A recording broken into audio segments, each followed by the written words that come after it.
విభజన తర్వాత జరిగిన ఆంధ్రప్రదేశ్ ముఖ్యమంత్రులుగా ఇప్పటివరకు చంద్రబాబు నాయుడు, వైఎస్ జగన్ పనిచేశారు. చంద్రబాబు 2 దఫాలు, జగన్ ఒకసారి ముఖ్యమంత్రి అయ్యారు. కానీ ఇద్దరి స్టైల్ ఆఫ్ గవర్నెన్స్ వేర్వేరుగా ఉంటుంది. విపత్తుల సమయంలో ఇద్దరిది వేర్వేరు రకాలుగా స్పందించారు. ఇద్దరు విపత్తు నుంచి రాష్ట్రాన్ని బయటపడేసేందుకు ప్రయత్నించిన వారే.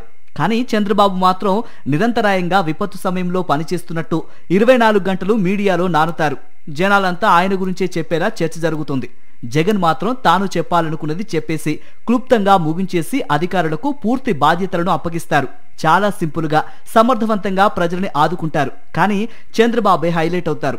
జగన్ ఎన్ని చేసినా ఆయన పనితనం మాత్రం బయటికి కనపడదు, ఆయన గురించి వినపడదు.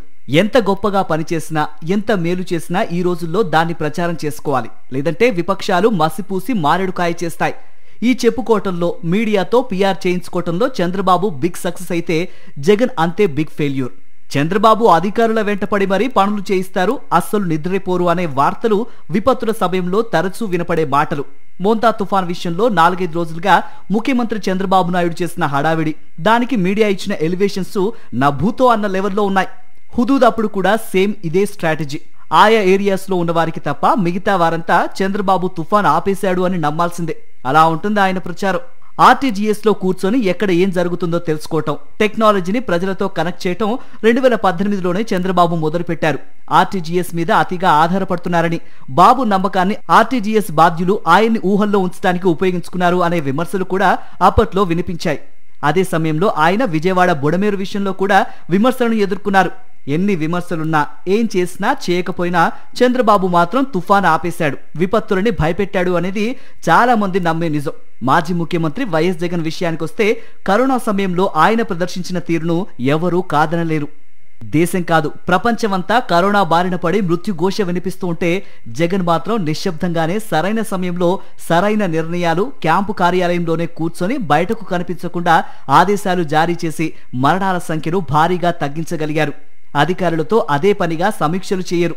అలాగే విపత్తుల సమయంలో పర్యటనకు కూడా జగన్ దూరంగా ఉంటారు. తాను వెళితే ముఖ్యమంత్రి కంట్లో పడ్డానికే అధికారులు ప్రయత్నిస్తారని, బాధితులకు న్యాయం జరగదని భావించి ఆయన కూర్చున్న చోటు నుంచి కదలకుండా నడిపించేస్తారు. పెద్దగా ప్రచారాన్ని కూడా జగన్ కోరుకోరు. కరోనా లాంటి మహమ్మారిని అత్యంత సమర్థవంతంగా డీల్ చేసిన జగన్ కి మామూలుగా అయితే దేశవ్యాప్తంగా గొప్ప పేరు రావాలి. కానీ ఆయన పిఆర్ చేసుకోలేదు. ఇదే టైంలో చంద్రబాబు సీఎంగా ఉండుంటే ఆయన్ని ఒక దేవుడుగా ప్రొజెక్ట్ చేసేవాళ్ళు. చంద్రబాబు ప్రచారాన్ని ఇప్పటి నుంచే కాదు, ఆయన ముఖ్యమంత్రి అయిన నాటి నుంచి ఎక్కువగా కోరుకుంటారు. అందులో ఏమాత్రమూ తప్పులేదు. రాజకీయ నాయకుడికి కావాల్సిందదే. ఎందుకంటే ప్రజాసేవ చేయటంతో పాటు దానిని ప్రజల వద్దకు చేర్చడం కూడా రాజకీయ నేతలకు అంతే ముఖ్యం. అందుకే చంద్రబాబు నాయుడు ప్రచారం విషయంలో ఏమాత్రమూ తగ్గరు. జగన్ మాత్రం పెద్దగా ప్రచారాన్ని ఆశించరు. తాము చేసిన పని ప్రజల్లోకి వెళ్తుందని నమ్ముతారు. కానీ చంద్రబాబు 4 సార్లు ముఖ్యమంత్రి అయ్యారంటే కేవలం పరిపాలన ఒకటి మాత్రమే సరిపోదని, చేసిన పనిని పదే పదే ప్రజలకు చెప్పుకోవడం ద్వారా సాధ్యమవుతుందని జగన్ గుర్తించాలని వైసీపీ నేతలు అంటున్నారు. నిజానికి 2019 నుంచి 24 మధ్య జగన్ పరిపాలన సుభిక్షంగా ఉంది. కానీ కేవలం ప్రచారం చేయకపోవటం, విపక్షాల నెగిటివ్ ప్రచారం ఏకంగా జగన్ దారుణ పరాజయానికి కారణమైంది అనేది పచ్చి నిజం.